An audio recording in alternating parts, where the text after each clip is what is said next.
मोंदू अशोक खरात संदर्भातील धक्कादायक बातमी। पोलिसांनी खरातचे पीडित महिलांसोबतचे व्हिडिओ सोशल मीडियावरून हटवले असले तरी अशा व्हिडिओंची ऑनलाईन विक्री झाल्याचं समोर आलंय। पाहूया। मोंदू अशोक खरातच्या अश्लील व्हिडिओची चक्क ऑनलाईन विक्रीचा प्रकार उघडकीस आलाय। 15 ते 20 रुपयांना खरातचे पीडित महिलांसोबतचे व्हिडिओ विकण्यात आले। सोशल मीडियावरही खरातचे व्हिडिओ व्हायरल झाले होते। त्या लिंक सायबर विभागानं हटवल्या। मात्र डाउनलोड करून अशा व्हिडिओची 15 ते 20 रुपयांना विक्री करण्यात आल्याचं समोर आले। सायबर विभागाकडून गुन्हा दाखल करण्यात आला असून 15 ते 17 वेगवेगळे व्हिडिओ विकण्यात आल्याचं तपासात समोर आले। मोंदू अशोक खरातचा आणखी एक कारनामाही समोर आलाय।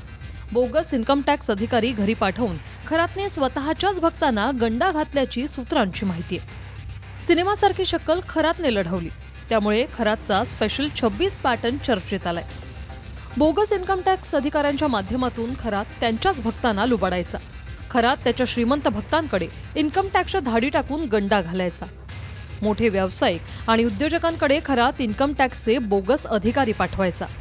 इन्कम टॅक्सच्या धाडीनंतर भक्तांना बोलवून तडजोडीच्या नावाखाली लाखो रुपये उकळायचा।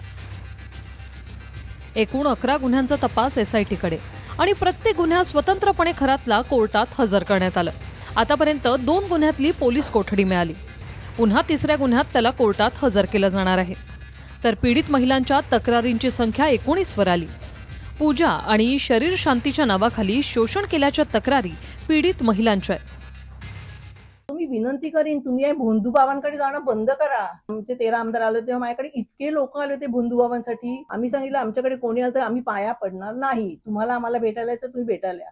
प्लस आमच्यावर फोटो काढून लोकांना जर सांगितलं की आम्ही तुमचे भक्त होतो, आम्ही तिथे तुम्हाला येऊन कान फटवणार। सो आमच्याकडे कोणी येतच नाही। भोंदू बाबा फसवतात म्हणजे तुम्ही पण व्हिडिओ बघितले असतील।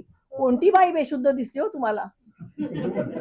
काय म्हणजे काय चाललंय? आपला समाज कुठे चाललाय? म्हणजे आपण महाराष्ट्र हा समाज सुधारक किती लिस्ट आहे हो आपल्या, संतांपासून हुशार माणसांपासून सायंटिस्ट पासून साहित्यिकांपर्यंत। काय म्हणजे लोक वेडे झालेत का काय कळत नाही मला। आजची खरातची रात्र न्यायालयीन कोठडीत निघणार असली तरी पुन्हा 3ऱ्या गुन्ह्यात एसआयटीची कोठडीची दाट शक्यता आहे। मोंदू खरातवर महिलांचं शोषण करण्यासोबतच आर्थिक फसवणुकीचेही गुन्हे दाखल आहेत। 100 मालमत्तांची कागदपत्र हाती लागली असून 200 कोटींहून अधिक रुपयांची संपत्ती मोंदू खरातने जमवल्याचं आतापर्यंतच्या तपासात समोर आलंय। चंदन पुजाधिकारी सह bureau report TV9 Marathi, Nashik.